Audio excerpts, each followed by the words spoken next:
스마트한 사장은 상속을 준비한다. 김연주 세무사입니다. 반갑습니다. 이번 시간에는요, 임원 보수와 퇴직금 그리고 정관 규정의 가치, 재정비에 대해서 구체적으로 한번 알아보겠습니다. 자, 세법은 임원 보수와 퇴직금을 인정하는데 굉장히 엄격합니다. 그래서 결론부터 말씀드리자면 이 정관 규정을 재정비해서 이 세법상 원활하게 인정을 받을 수 있는 시스템을 만들어 놓자, 이런 결론인데요.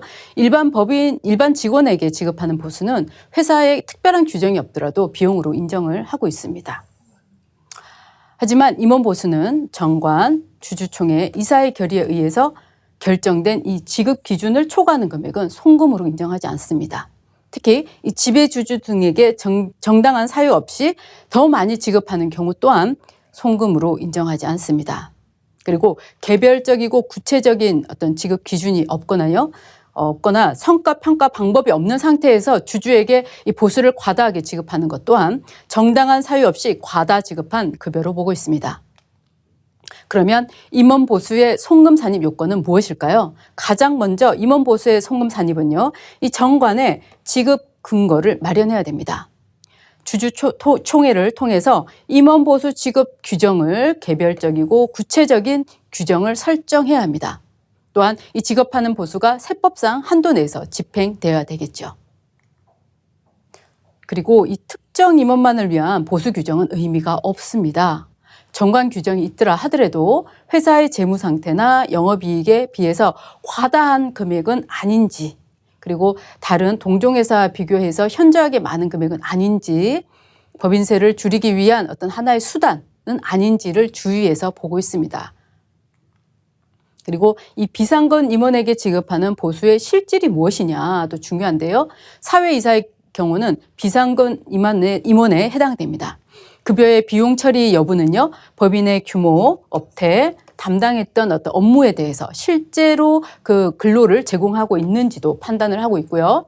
명목상 등재된 임원의 경우는 실질적인 근로의 제공 없이 허위로 지급되는 급여에 대해서는 비용으로 인정하고 있지 않습니다. 자, 이 퇴직금을 적극적으로 활용을 해야 되는 그 절세 포인트를 찾아야 되는 이유에 대해서 알아보겠는데요. 이것은 정말 중요한 이야기입니다. 이 퇴직소득은 법인에서 근로를 제공하는 기간 동안에 서서히 누적되어서 발생되는 그러한 소득인데요.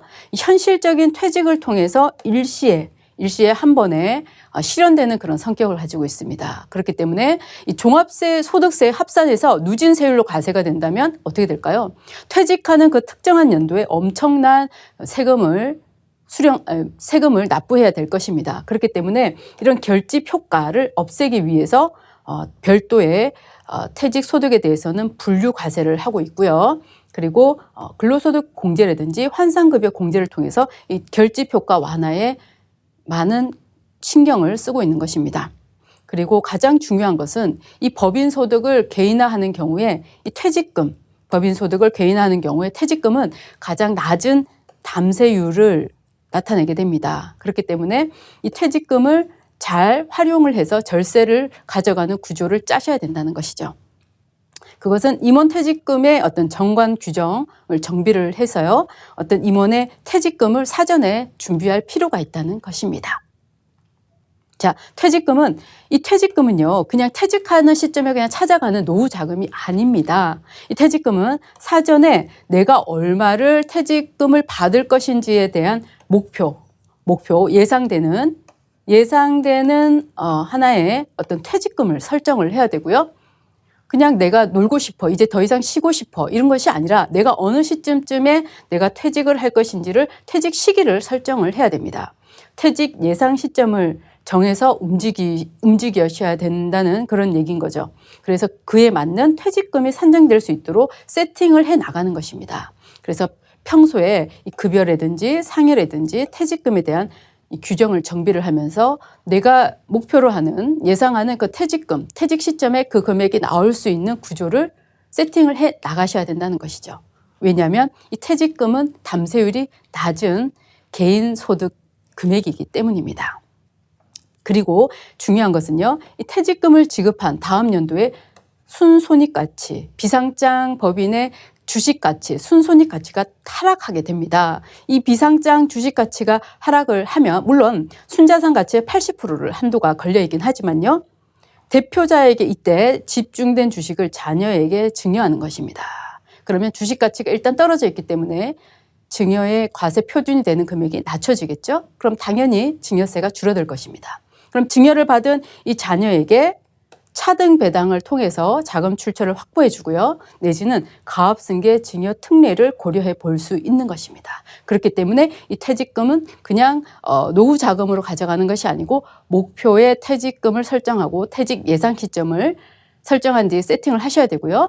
그리고 퇴직금을 지급한 다음 연도에는 이런 자본 거래를 통해서 증여라든지 차등 배당을 통해서 부의 이전 그리고 가압승계의 그 기초의 흐름을 만들어 나가셔야 된다는 것이 가장 중요한 포인트입니다.